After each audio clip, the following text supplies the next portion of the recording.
What's up, you bastards? This is Mike here. So, this video is taking me a little bit longer than some of my other ones. This one's a little bit more of a personal tale. This is going to start my MGTOW Tales series. Basically, what I'm going to do in this is pretty much tell my story. Tell what has happened to me and what has led me up to my journey, what I've been through, what I've seen, because this is information I believe everybody needs to know. One hand, you could probably think I'm airing dirty laundry, and on the other hand, it's a really profound tale, a really profound thing, especially for newcomers who are new to MGTOW. They need to know this stuff. So this video, I think I'm going to do it in two parts, this one here. But this one's titled, I Didn't Do Anything, or If You Choose Not to Decide, You Still Have Made a Choice.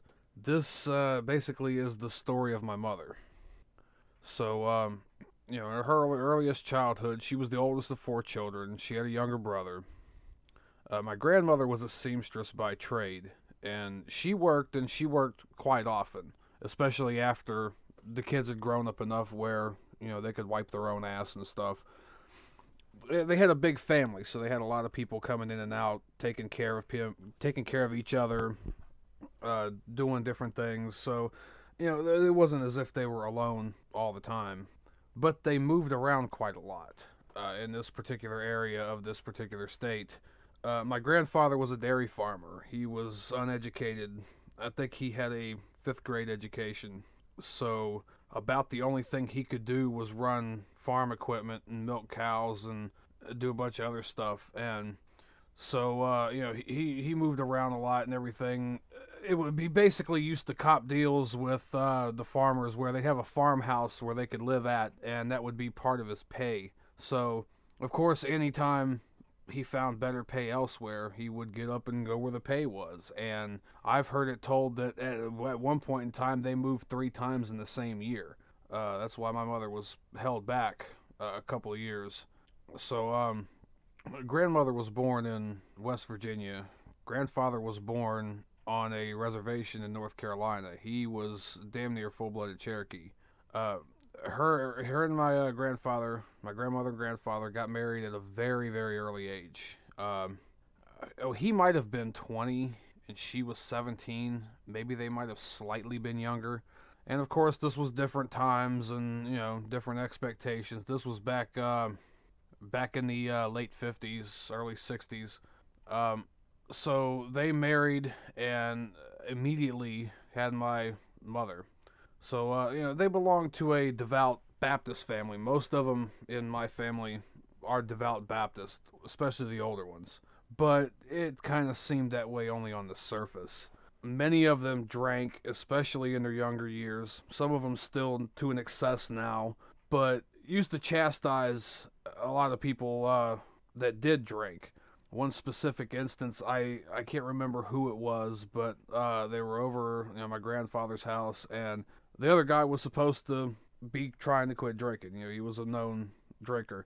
And my grandfather convinced him, oh, go ahead, have a beer. Go ahead, have one beer. Sure, just, it ain't gonna hurt nothing. Go ahead and have a beer. And the guy finally broke down and had the beer, and with the beer in his hand, my grandfather come running out saying, see, I told you that bastard couldn't quit drinking. It's stupid shit like this. My grandfather drank so much one night when he was younger, he was literally scared of his shoes. He came home barefoot, said that the tongues were tasting him and the shoes were going to eat his feet. I'm not exactly sure if to clarify on whether or not these were alligator skin or what this was, but yeah, he was scared of his shoes. So, as I said, they constantly moved from place to place. Their parents were even more strict. So you can imagine, as my mother growing up around that area, around the family, her grandmother used to flip shit over music like, which is benign now, music like Bob Seger and AC/DC and all this back in the 70s. Especially Bob Seger, the way he had that long hair, and even the part in Turn the Page, where you walk into a restaurant strung up from the road. Is that a woman or a man because of his long hair? Yeah, he was literally the devil to my mother's grandparents. My mom's greatest celebrity crush, though, was Donny Osmond. And she got a lot of shit for liking a celebrity, first of all, but, she got a lot of shit from her mother and her sisters. Well, you're never going to get married with Donny Osmond. Who in the hell is he going to want you?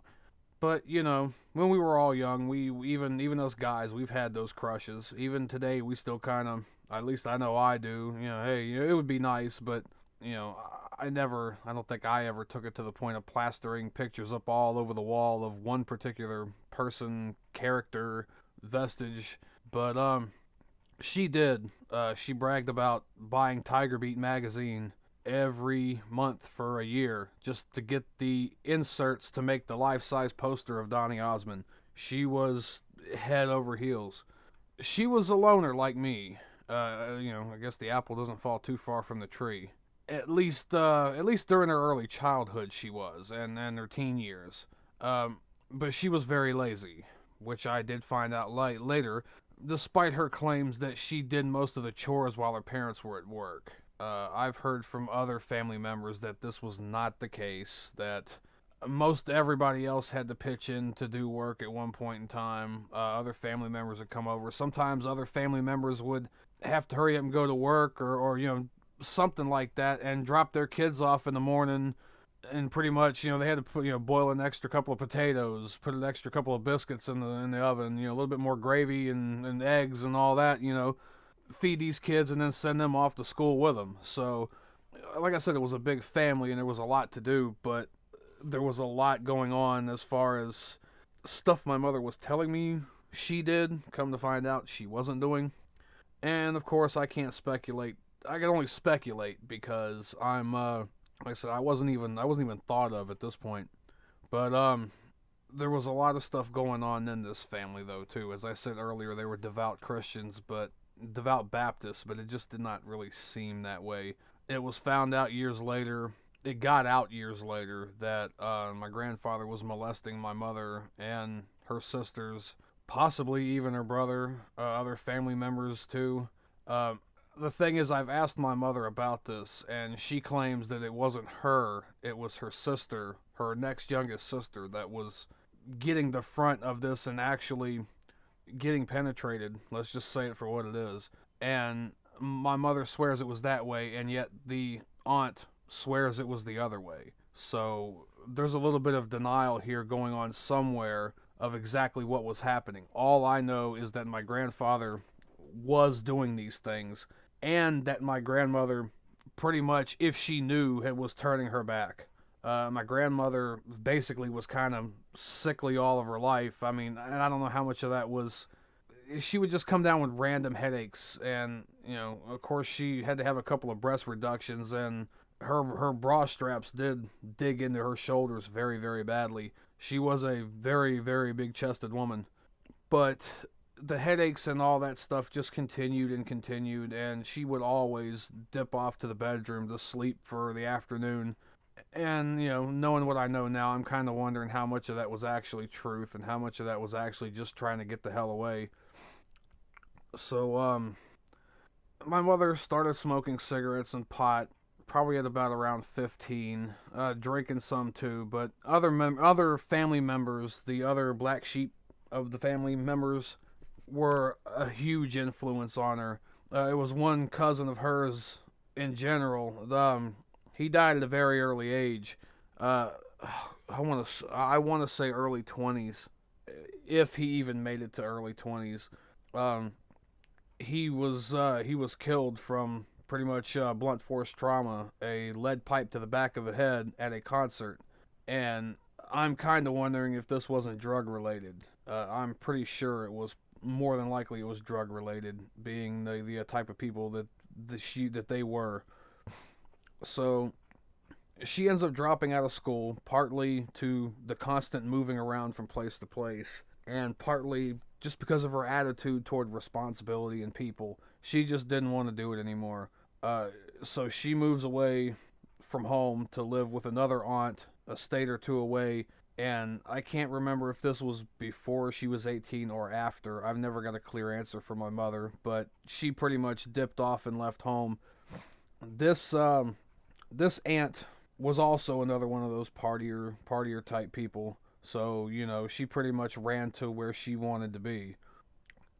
So, in her young adulthood, after turning 18, 19, she, this was years later when I was older and everything, and I started asking questions about her. She told me that she lost her virginity at an orgy when she was 19 years old. Most of the things that she did was drinking and partying. That's because that's how she wanted to live.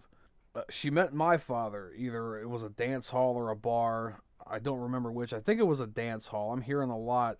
A lot comes to mind about a dance hall.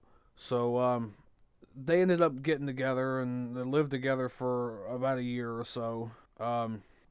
This is where a lot of the lying comes in too, because all my life I was told that he spent all of his time either running around at the bar or whatever, running around with his brothers and friends. He wouldn't come back home after he got his paycheck till like Monday, Tuesday.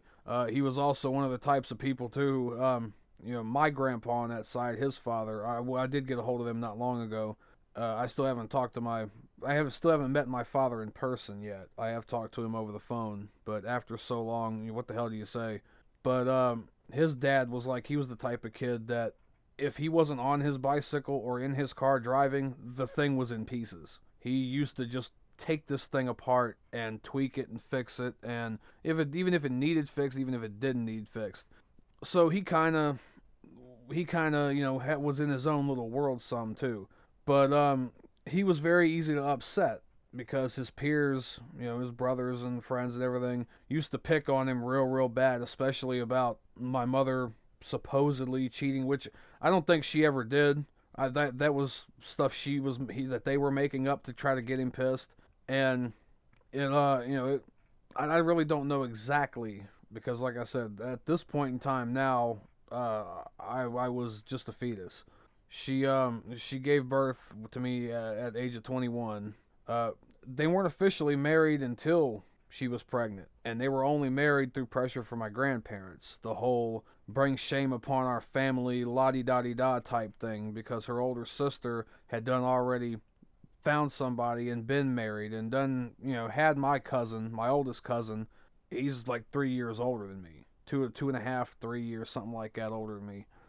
So maybe I guess they wanted to keep the streak going. I don't know, but from what I've heard later, they didn't have a whole hell of a lot of room to talk. So of course, I was born a healthy and happy baby boy. Chubby and just like a baby boy would be. Had no problem. Um, See, my mother claimed that while she stayed at home and took care of the house, and he worked the weekend to come around, like I said, he'd spend all of his money. But at the same time, I talked to him not long ago. Well, maybe I have to back up here, and I'll probably edit this. So she stayed at home and everything and took care of the house while he worked, and it seemed like that was the arrangement. But like I said, I was told he always would get his check on Friday and wouldn't show up till like Monday or Tuesday broke. She also claimed that he had told her that I, as a little baby, only needed one bottle of milk, a spoon of baby food, and a diaper change a day. Anyone in their right mind would know differently. This I find it hard to believe. But I later did talk to him and found out that from his perspective, she didn't want to do anything but lay around, smoke pot, and drink all day. The house was always a mess. So, knowing what we know now in this situation, who is most likely right and who is most likely wrong? There's no way to know for sure, but it's a big red flag on my mother's part. They separated after a big fight when I was 3 months old. The divorce was final when I was 3. I may have seen him off and on in between time, but I really still don't remember anything. So she had moved back home, me in tow, and she had dated off and on a few different people, but finally found somebody else who would later end up being the father of my sister. And this guy lived in Florida, or at least he had family in Florida, and so we moved there for a little while. I still don't remember much of this guy. I know that he was suicidal and did all kinds of drugs and stuff like that. He used to always threaten, I'm gonna kill myself if you leave me type shit. He had a temper. He had a bad temper, and As a little kid, you really don't know what's going on. All I remember, there was two instances specifically that are burned into my memory. One was him scaring the ever-living shit out of me with a chainsaw. The other was unscrewing a light bulb that had either just blown or something like that. I'm pretty sure it just blown. There'd been no reason to. I don't know if he was that sadistic. He was, but tried to hand it to a 2-year-old, 3-year-old, and make this 3-year-old hold a hot ass light bulb. Those are some of the most distinct memories of that time period. So the relationship ended due to many of these problems, but by this time it had already been too late. My sister was conceived. She never told him, she just packed up and left back home. Well, my grandparents weren't all that happy with her, and they encouraged her to have an abortion. This was mainly due to the family honor bullshit and all that. I think they would have much rather had done away with the child out of wedlock than to have to live with the quote-unquote shame. But my mother was 23, 24 years old. You can't force an adult to do something like that. I don't know if it probably would be irony. The ironic part of it is, had they aborted my sister, they would have never gotten a granddaughter, because out of all of us grandkids, my sister is the only daughter, the only female. So they would have effectively robbed themselves of a granddaughter had they did that. So there was a lot of stuff going on. They even threatened to or tried to get my mom put in a home for wayward teenage mothers.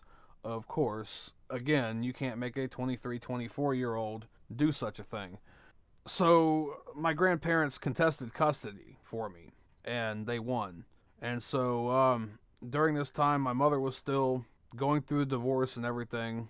I actually remember being at the trial and walking around insert major city where the trial was being held, taking place. My mother was sent away promptly to where we had lived at one point in time in Ohio. We had other family there. One of the other family was the one that she lived with in North Carolina just years previous. So the plan was for my mom to go up there, live with them for a while, get a place of her own set up, and then be working on getting custody back for me once she got set. But that pretty much, we'll let you live or do what you got to do, but you're not living around here, was basically the mantra. So she did eventually get a place and everything, regain custody of me. My first memory of anything like that was pulling up to this place. It was my 4th birthday, and a couple of kids from the neighborhood apparently that were my mom was friends with their mothers and everything, brought their kids over, and I mean, it was kind of like a whole housewarming type deal. And a few months later, my sister was born. So pretty much now, her adulthood, her young adulthood, her adulthood, the first year after my sister was born was pretty uneventful.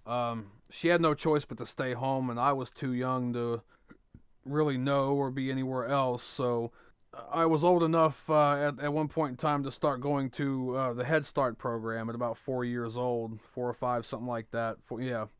So my sister is going to be a whole other case, but I'll try to keep her and her antics out of this for the most part, even in the second half, because she will be getting her own particular quote-unquote special.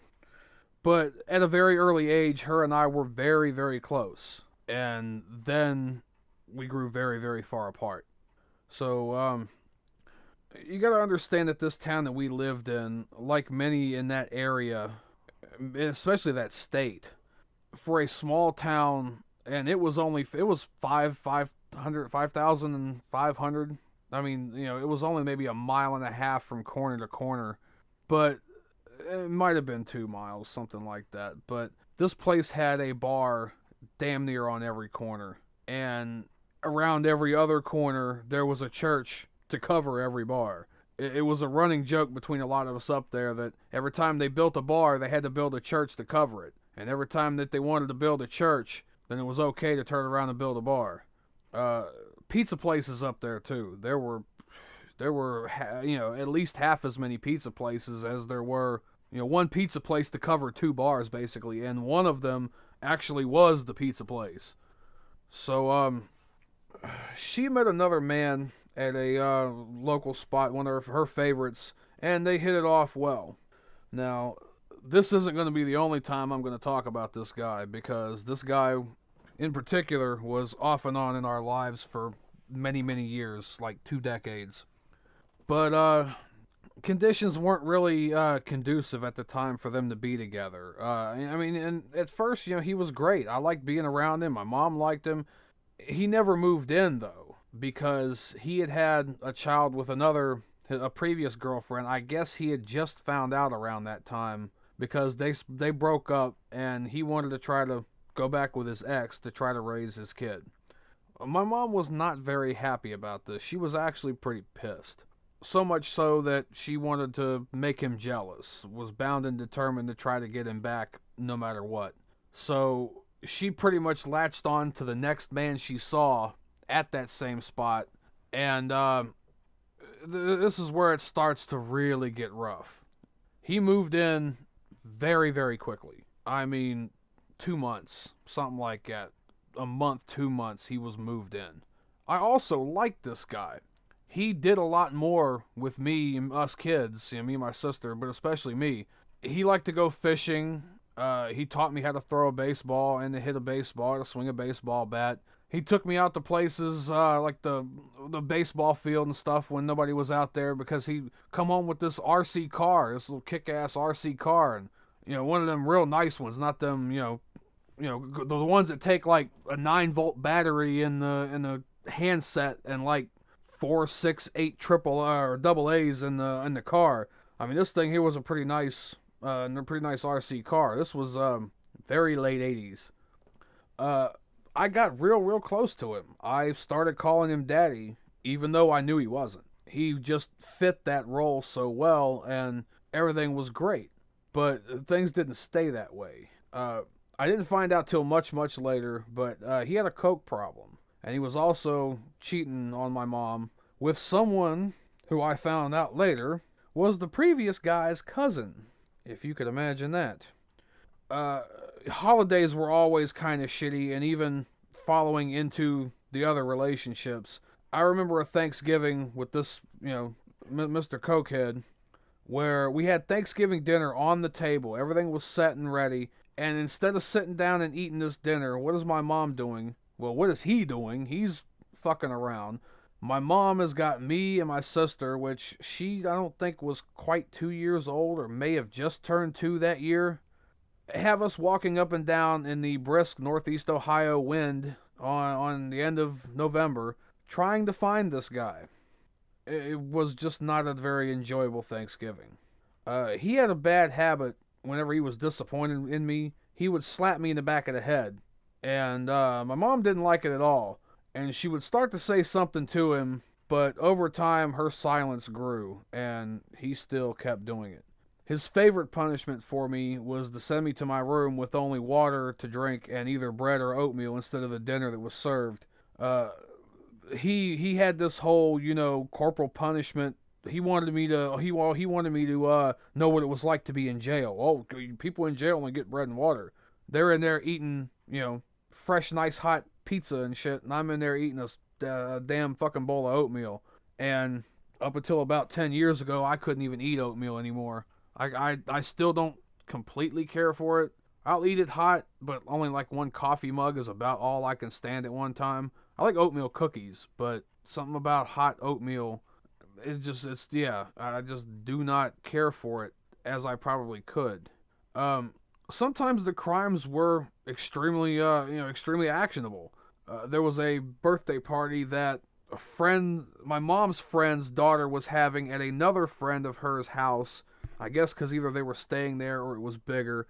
And I come up to the door, me and my sister. We only lived like the block over. And we were told to go over there and to wait and to, play around with the other kids and everything, while my mom went downtown to go pick up a few things to bring to the party. Maybe some party favors, some hot dogs, stuff like that.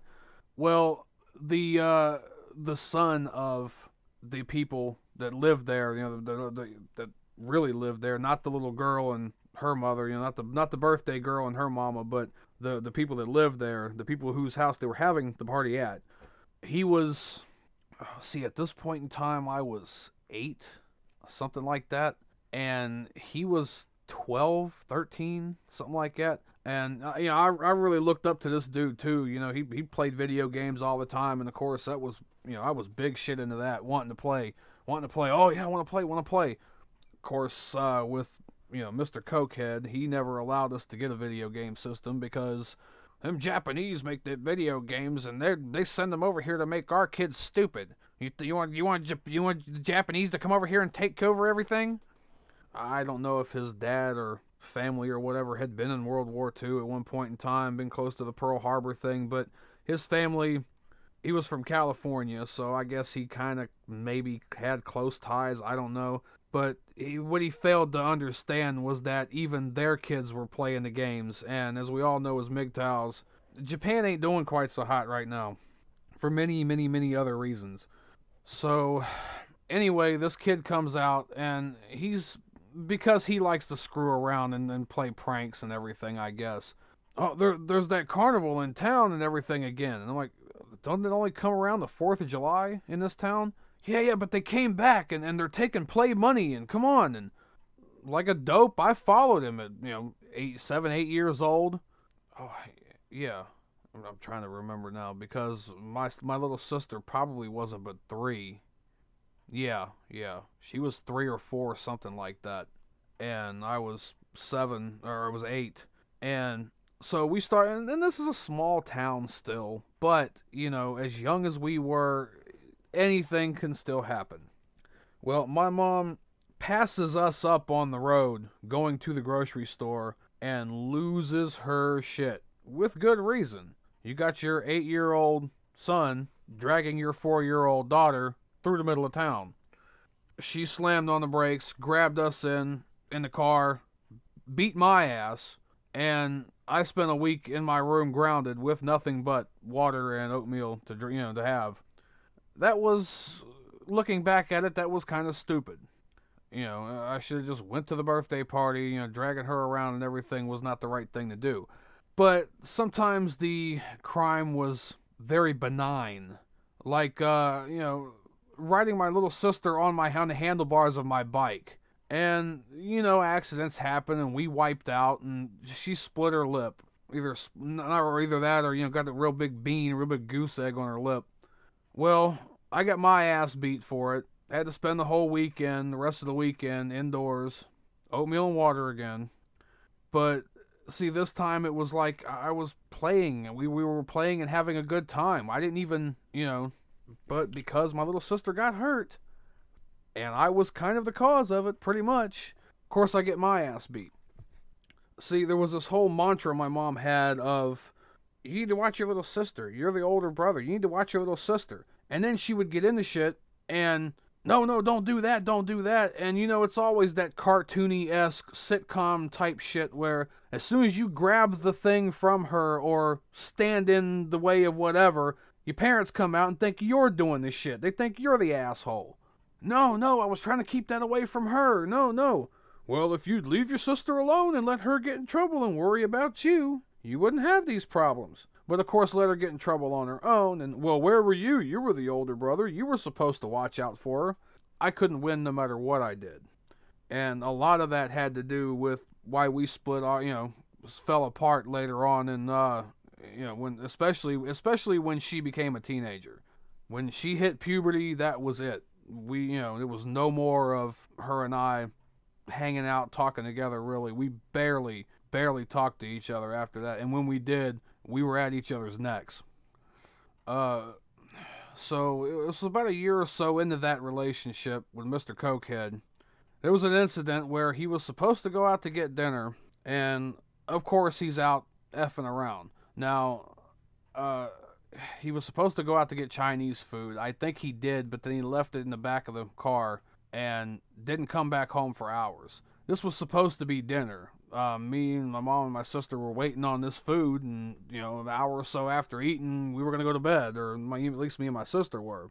Well, when it became obvious he wasn't showing up, my mom had to pretty much scrabble what she could fix up real quick for us to eat something and then pretty much, put us to bed. Well, he did finally come back. There was a huge, huge fight, and the end result of this fight was him pouring gasoline on my bedroom floor, now mind you. He didn't like the living room, or he busted right into my bedroom floor, my bedroom, poured this gasoline on the floor in a spot, and then dared anyone to move, or he was going to light up the whole house, because if he couldn't have us, nobody could. Well, quick as lightning in a mother's instinct, she pushed past him, slammed open my bedroom window, grabbed me up under the arms, shoved my feet out first, and lowered me down to the ground. We were on the ground level, so it really wasn't that hard to do. And she then pushed my sister out the same way while I stood down and tried to, make sure she didn't hit her head or nothing. And we ran to my great aunt's house to call the police. He must not have been all that serious because he never lit the match. But he did get back in the car, speed off, and in his rage he hit a tree head on, totaling the car, totaling this big-ass Bonneville, and he spent the next 8 months in jail. Now, during this time, he still called, and he wrote her, and she'd always reply. Since they were together, the family tried to get her to see what kind of person he was, and even after this event, there was still no talking to him. But it was later told to me that they had posed the question, well, what if he does something to your kids? And her only reply was, well, at least I'll still have him. Finding this out years and years later, after all the shit that I will divulge between the end of this and the next half of this, really, really pissed me the fuck off. So, he was released from jail. He resumed living with us. We even moved into another place just a block down. For what reason, I don't know. Maybe it was landlord issues. I think it was the landlord issues. That guy wasn't really all on the up and up either. But the fight still continued. He tried convincing her that she was crazy. Gaslighting, stuff like that. And that she was just doing nothing but making up his infidelity and all of his transgressions. There was another fight that ensued where, I don't know how it started, but I know he grabbed her coffee, the ground coffee, and flushed it down the toilet. She was and still is a rabid coffee drinker, which, that was pretty much, enough to rile you up. He knew that was one way to get her goat. But it ended in him having her hogtied on their bedroom floor while he's slapping and beating and kicking at her head. And as she was crying out, I immediately leapt to the phone and called the police. He hears me talking on the phone, comes running out, almost does that, dive over the couch to try to grab the phone away from me, but by that time it was too late. The call was over. They were going to be on their way. So the cops show up, and I'm forced at 8 years old by my mom and this man to tell the cops that it was just a prank. I don't think the cops bought it, but they had nothing else to go on. I mean, what else were they going to do? At least, I don't know. I mean, I wish something would have been done, but it wasn't. I was yelled at and reprimanded a bit, but, it was only a little bit because he knew what he did was wrong, and there was really no point in making a complete ass of yourself over something you knew you did wrong. Of course, the level of disconnect in his mind was just way off the charts already as it is. So the mental abuse continued. He would constantly try to talk to me, especially me, but my sister too, saying that she, still saying she didn't know what she was talking about. She was crazy. She was mental. And being that young, I should have never been put in that situation to begin with. My mom finally acquiesced to his constant accusations and went to go see a therapist. I think the therapist knew what was going on was bullshit, and so they came up with a plan for her to find a way to move back home under the guise of it being a vacation so that she could find a way to get rid of him. Well, this was Easter time about that year, and we took the 7-hour trip to go to my grandparents' house. Now, I'm not exactly sure if this was the trip or something didn't happen that was supposed to have happened, but we did end up going back later on, a couple of months later, after the school year was up. But you know, again, we had a big family, so there was a lot of people there. You know, cousins and all this running around, and you know, it was one of those like the year or two before my you know, my mother's grandmother, well, it was my mother's grandfather passed away, but my mother's grandmother passed away years before. I think like the year my sister was born. So we still had a lot of family coming around and everything, hanging around. Uh, After Easter, we went back home. A couple months later, we went back out there again to visit, and I think this was really where the plan was going to be done. They still continued to fight. One such fight was over what way the silverware was supposed to go in the dish drainer, and of course, you know, him just trying to constantly gainsay everything. He was completely in the wrong when my mother was trying to tell him, no, knives and stuff go with the point down because you don't want to be reaching for a bowl or a plate and stab the shit out of yourself. But of course, he insisted that they go point up or that it didn't matter, and, you know, more gaslighting. My grandfather had had enough of that shit, and he pulled him aside one day in front of him and her and said, one more argument and you're out of here. It didn't take long before he started another argument, and promptly, my grandfather came out of nowhere with a fishing pole and was going to thrash the ever-living piss out of him. My grandpa was never, especially after he had retired and everything, and he had the hip surgery, he gained a lot of weight, but he was still strong as an ox.